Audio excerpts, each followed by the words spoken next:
তো আজকে সকালে আমার ভাসুর এসে আমাকে বলতেছে আমার জন্য নাকি তার ভাইয়ের অনেক টাকা ঋণ হয়ে গেছে, তাই আমাকে বলতেছিল যে তার ভাই অনেক কষ্ট করতেছে আর আমি বাড়িতে আরামে বসে আছি। তো এগুলোই অনেক কিছু বলতেছে। সকালবেলায় এসব কথা শুনে ভাসুরের মুখে আমার মনটা খুবই খারাপ। তো যাই হোক, কী করার, আমার কষ্ট দেখার কেউ নাই। তো যাই হোক, আলহামদুলিল্লাহ আমিও কিন্তু বাড়িতে বসে অনেক কষ্টই করি, কিন্তু এগুলো দেখার মতন কেউ নাই। তো আমার তিনটা বাচ্চা সামলাইতে হয়, ঘর বাড়ি সব সামলাইতে হয়। আবার মনে করেন আমি যে সেলাই মেশিনের কাজ করি, আমার এসবও সামলাইতে হয়। আবার ছোটো মোটো করে আমি কাপড়ও উঠাইছিলাম অনেক শখ কইরা।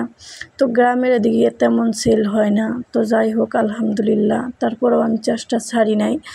চেষ্টা করতেছি যাতে হাজব্যান্ডের পাশে আমি থাকতে পারি, কিন্তু আমার হাজব্যান্ড কখনো বলে না যে আমি বসে খাই কিংবা তার অনেক কষ্ট হয় আমার জন্য।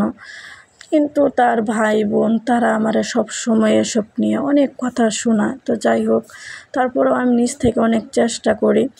তো যেহেতু আমাদের গরিবের জীবন, গ্রামের জীবন, তো কী করার, ঢাকাও গেছিলাম যে আমি একটা চাকরি টাকরি করব। তো এখন একদম নিয়োগ নাই, তাই কী করার, আর হাব্বু চাকরি করতেও দিব না। তো চলে আসলাম। যেহেতু আমি বাড়িতে থাকি, পর্দা করার চেষ্টা করি এবং নামাজ পড়ি, 5 ওয়াক্ত ধরে নামাজ পড়ি।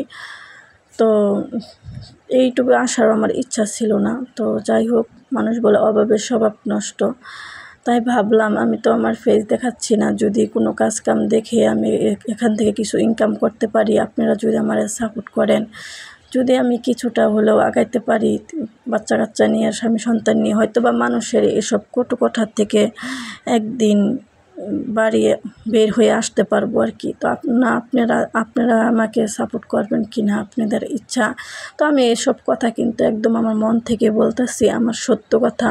তো আমার বাবা মা নাই, আমি একদম এতিম। তো ভাই বোন আছে, তাদের আমার থেকে আরও অবস্থা আরও বেশি, ধরতে গেলে খারাপ। তো আমি এদিক দিয়ে রান্না করতেছিলাম। তো আমি নিজের হাতে যে মুরগিগুলো পালছিলাম, তো এখান থেকে আমি কী রান্না করব, ঘরে কিছু ছিল না। তো একটা মুরগির বাচ্চা ধরে নিয়েছি আর জবাই করে নিলাম। যেহেতু আমার বাচ্চা কাচ্চা ভালো কিছু না রান্না করলে ভাত খাইতে চায় না। তো এসব হয়েছে আমার কষ্ট, যেহেতু আমার হাজব্যান্ড বাড়িতেও থাকে না, ঢাকা থাকে।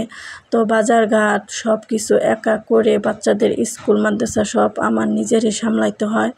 তারপরেও দিন শেষে একই কথা শুনতে হয় যে আমি অনেক আরামে আছি, আমি কষ্ট করি না, তাদের ভাই নাকি অনেক কষ্ট করে। তো নিজের কাছে না কথাগুলো অনেক খারাপ লাগে। কার কাছে বলবো? মা বাবা থাকলে হয়তো বা একটু সাপোর্ট পাইতাম। বোনেদের কাছে বলে কি হবে, বোনেরাও তো কষ্ট করে।